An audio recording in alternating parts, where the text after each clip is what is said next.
Act 3, Scene 3 is a really long scene, and it's absolutely right in the middle of the play, and it's really pivotal to the development of Othello's jealousy. And you'll see it begins with Desdemona in particular talking to Cassio, and she says, "Be thou assured, good Cassio, I will do all my abilities in thy behalf." So she's assuring him she will speak in good favour to Othello and sue for Cassio's position back. And Cassio, being a Florentine, and he's um, very much a ladies' man. In all good honesty, he's speaking and just being very civil and polite with Desdemona, and using his usual courtesy that he does with everyone. But as they're chatting along, Iago, as Othello and Iago enter, just as Cassio leaves, Iago says, "Ah, I like not that." And Othello says, "What dost thou say?" And he says, "Nothing, my lord. Or if pause, I know not what." And that just starts to sow the seed of doubt. And Othello says, "Was not that Cassio that parted from my wife?" "Cassio, my lord." "No, sure I cannot think it, that he would steal away so guilty like, seeing you coming." So here Iago's just manipulating the situation to suit his ends. Okay, and Desdemona says hello, and then she starts saying to Othello, "Your good Lieutenant Cassio, I have all the grace or power to move you." She's saying, "Call him back. I want you to repair your friendship with Cassio." And that continues and continues. And she's saying, "Shall you call him shortly?" "The sooner, sweet, for you." "Shall it be tonight at supper?" "No, not tonight." Then tomorrow. "Dinner then." "I shall not dine at home." And so she just keeps pushing and pushing without understanding, what Cassio and what if Iago is attempting to do to Othello. Okay, so that continues, and as we come down here, um, as Desdemona leaves, he says in front of Iago, "Excellent wretch, perdition catch my soul, but I do love thee." So he's telling all and sundry that he's very much in love with Desdemona, but then he says, "And when I love thee not, chaos is come again."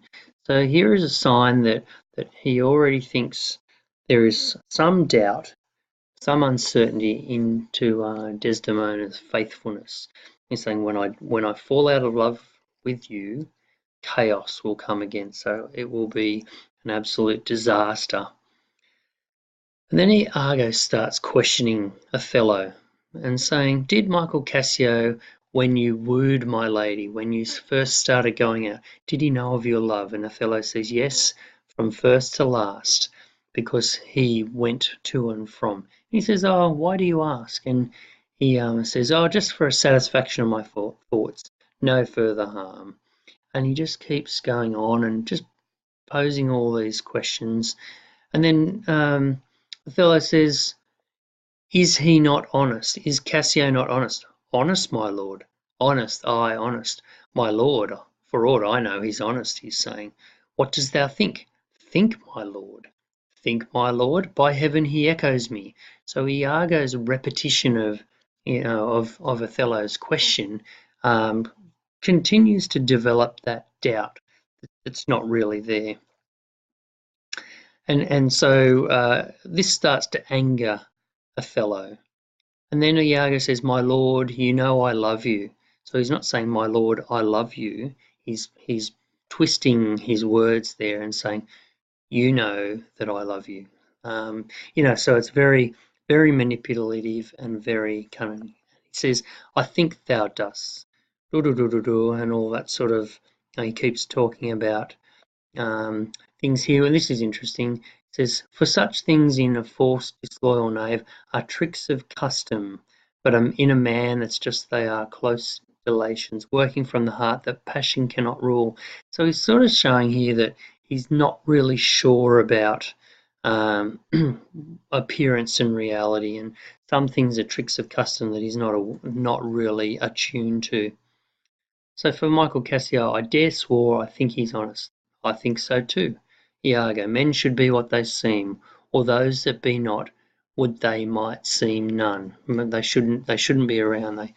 They're not important. Certain men should be what they seem. Well, I then think that Cassio is an honest man. And Othello, but there's more to this. Speak to me as thy thinkings, as thou dost ruminate, and give thy worst of thoughts the worst of words. So Othello's saying, but there's something playing on your mind. So tell me what you're thinking. You know, give me, the worst case scenario. And Iago replies, Good my lord, pardon me, though I am bound to every act of duty, I am not bound to that all slaves are free to. Utter my thoughts? Why, say they are vile and false. And where's that place whereinto foul things sometimes intrude not? Who has a breast so pure, but some uncleanly apprehensions keep leets and law days in session, sit with meditations lawful. So he's saying there that I'm bound to you in every act of duty, but I'm not going to tell you this. Thou dost conspire against thy friend Iago. If thou but thinks him wronged, and makes his ear a stranger to thy thoughts. And Iago replies, I do beseech you, though I perchance am vicious in my guess, as I confess, it is my nature's plague to spy into abuses, and oft my jealousy shapes faults that are not. So he's saying there, just part of my nature that I'm a bit pessimistic and negative, and I see the worst in things. And he's saying that my jealousy shapes faults that are not there, that your wisdom yet from one that so imperfectly conceits would take no notice. So you're such a stronger character than I, you would not take any notice of it. Okay? If it were not for your quiet nor your good, nor for my manhood, honesty, or wisdom to let you know my thoughts. So he's saying that I'm not going to tell you because I don't think they're true. What does thou mean? And he says, Good name in man and woman, dear my lord, is the immediate jewel of their souls. Their reputation is everything. Who steals my purse steals trash. 'Tis something, nothing. 'Twas mine, 'tis his, and has been slave to thousands. So he's saying, if you steal my money, that's fine. It can be replaced. It's not a problem. But he that filches from me my good name robs me of that which does not enriches him and makes me poor indeed. So he's saying that your reputation, your honour is it's priceless. And Othello gets really angry now and says, By heaven, I'll know thy thoughts. And Iago says, You cannot, if my heart were in your hand, nor shall not whilst it's in my custody. So he's saying, You can kill me, and if your heart's in my heart's in your hand, I won't be able to tell you, and I'm not going to tell you while I'm alive. So here we have a power play going on, and Iago is wresting power from Othello. And his response is one where he is really angered by that. It frustrates him. And Iago says, Oh, beware, my lord, of jealousy.